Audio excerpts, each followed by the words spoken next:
जय सिया राम। सनातन रहस्य में आप सभी का स्वागत है। तो आज मैं आपको श्रीमद् भागवत गीता का 3रा अध्याय सुनाऊंगी।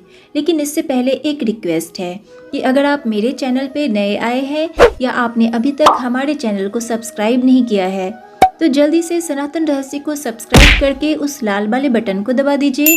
और हाँ, वीडियो को अंत तक ज़रूर देखिएगा, क्योंकि अगर आप ऐसा नहीं करेंगे तो आपको आगे की कहानी समझ में नहीं आएगी।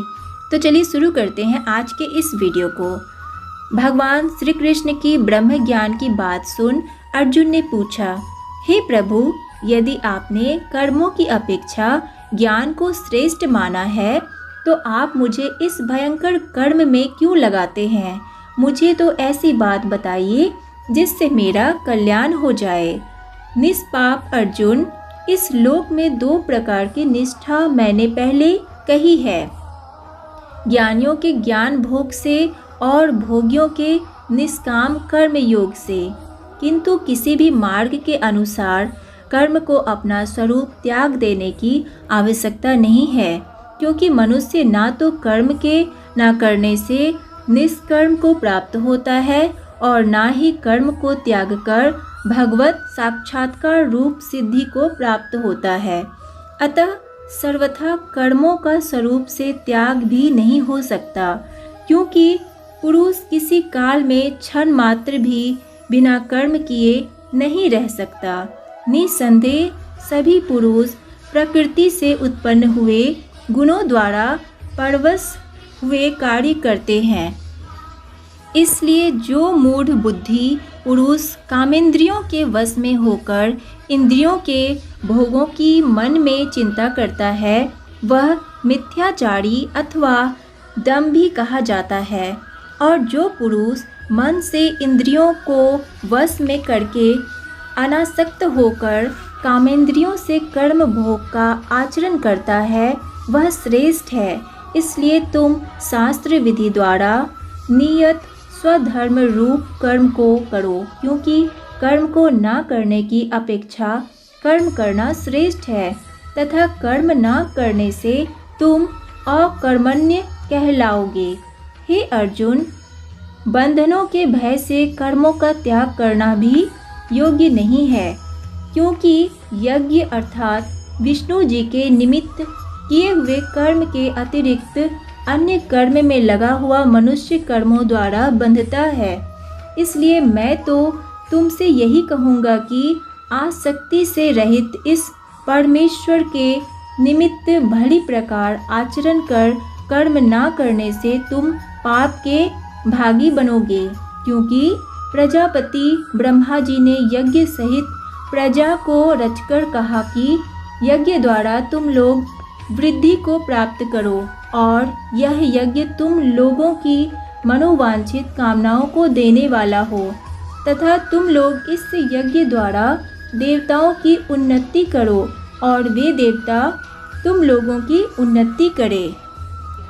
इस प्रकार आपस में कर्तव्य समझकर उन्नति करते हुए परम कल्याण को प्राप्त करोगे, तथा यज्ञ द्वारा बढ़ाए हुए देवता लोग बिना मांगे ही प्रिय वस्तुओं को देंगे।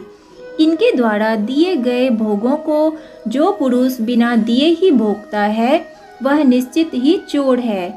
यज्ञ से शेष बचे हुए अन्न को खाने वाले श्रेष्ठ जन सब पापों से छूट जाते हैं।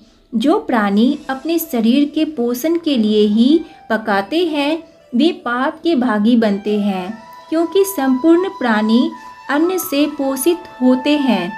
अन्न की उत्पत्ति वृष्टि से होती है, यज्ञ से होती है, और यज्ञ कर्मों से उत्पन्न होने वाला है, तथा कर्म को तुम वेद से पैदा हुआ जानो।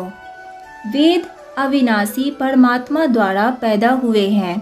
इससे सर्वव्यापी परम अक्षर परमात्मा सदा ही यज्ञ में प्रतिष्ठित हैं। हे पार्थ, जो पुरुष इस लोक में सृष्टि चक्र के अनुसार नहीं चलता, अर्थशास्त्र के अनुसार कर्म को नहीं करता, वह इंद्रियों के सुख को भोगने वाला पुरुष का जीवन व्यर्थ हो जाता है। जो मनुष्य आत्मा से ही प्रीति रखने वाला आत्मा में भगवान के दर्शन करने वाला तथा आत्मा से संतुष्ट रहने वाला होता है, उसके लिए कोई कर्तव्य नहीं है, क्योंकि उसका संपूर्ण भूतों में से कुछ भी स्वार्थ का संबंध नहीं रहता है, तो भी उसके द्वारा केवल हित के कर्म किए जाते हैं। इसलिए तुम अनासक्त होकर निरंतर कर्तव्य कर्म का अच्छी प्रकार से आचरण करो, क्योंकि अनासक्त कर्म करता हुआ मनुष्य परमात्मा को प्राप्त करता है। श्रेष्ठ पुरुष जो भी उच्चारण करते हैं, अन्य पुरुष उसी का अनुसरण करते हैं। वह पुरुष जो कुछ प्रमाण कर देता है, अन्य लोग भी उसके अनुसार बर्ताव करते हैं। इसलिए हे पार्थ, यद्यपि मुझे तीनों लोकों में कुछ भी कर्तव्य नहीं है, तो भी मैं कर्म में ही बसता हूँ। यदि मैं सावधान ना हुआ तो कर्म भी सावधान ना होंगे। यदि मैं कर्म ना करूँ तो सब लोग भ्रष्ट हो जाएंगे।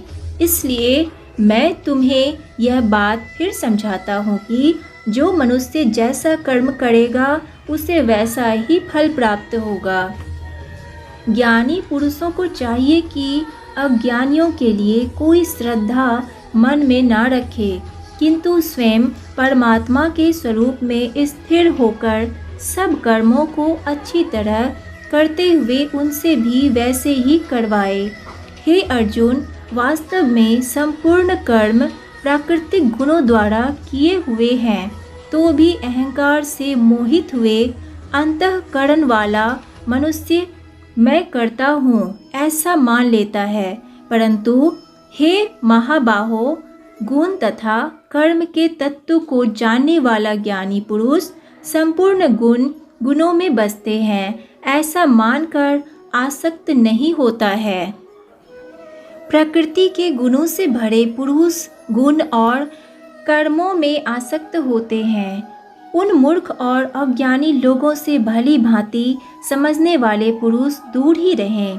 इसलिए हे अर्जुन, तुम ध्यान पूर्वक सच्चे मनुष्य कर्मों को मुझ में समर्पण करके सब कुछ भूल कर यज्ञ करो। यह बात याद रखो, जो भी प्राणी मुझ पर विश्वास करते हैं, उन्हें किसी बात की चिंता नहीं करनी चाहिए। उनकी आत्मा का डर सदा के लिए समाप्त हो जाता है।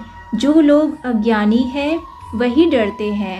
हर प्राणी अपने मनोवृत्ति के अनुसार ही कर्म करता है। जैसे ज्ञानी अपनी मनोवृत्ति के अनुसार कार्य करता है, ऐसे में किसी की जिद क्या काम करेगी। इसलिए मनुष्य को चाहिए कि वह इंद्रियों के वश में ना रहे, अर्थात इंद्रियों के भोग में जो राग और दोष हैं, उन दोनों के वश में ना हो, क्योंकि ये दोनों ही उसके कल्याण मार्ग में शत्रु हैं। इन दोनों को ही जीतकर धर्म का पालन करें। धर्म के लिए मरना भी कल्याणकारी होता है। अर्जुन ने श्री कृष्ण की मधुर वाणी को सुनकर पूछा कि हे भगवान, फिर यह मनुष्य ना चाहते हुए भी पाप क्यों करता है? हे अर्जुन, रजोगुण से उत्पन्न हुआ यह काम ही क्रोध है। यह बड़ा पापी है, इसलिए तुम इसे अपना शत्रु मानो। जैसे धुएं से, आग और धूल से दर्पण ढक जाता है, वैसे ही उस काम क्रोध से ज्ञान ढक जाता है। इंद्रियां मन और बुद्धि को अशुद्ध करती है। मनुष्य तो अपने काम जाल में फंसकर उनका शत्रु बन जाता है। इसलिए हे पार्थ, पहले तुम इंद्रियों को अपने वश में करो। ज्ञान के इस सबसे बड़े शत्रु को मार डालो। अपने आप पर विश्वास रखो। यह मत कहना कि मैं इन पर विजय नहीं पा सकता। यह तुम्हारी भूल है। तुम्हें अपने अंदर आत्मशक्ति पैदा करनी होगी। इन इंद्रियों से आगे मन है और बुद्धि से भी अत्यंत बड़े आत्मा है। इसलिए तुम बुद्धि की शक्ति से आत्मा को वश में करो। अपनी शक्ति को समझो और शत्रु को यम रूप है उसे मार डालो। तो आज के लिए बस इतना ही। वीडियो को लाइक कीजिए और ज़्यादा से ज़्यादा शेयर कीजिए। राधे राधे।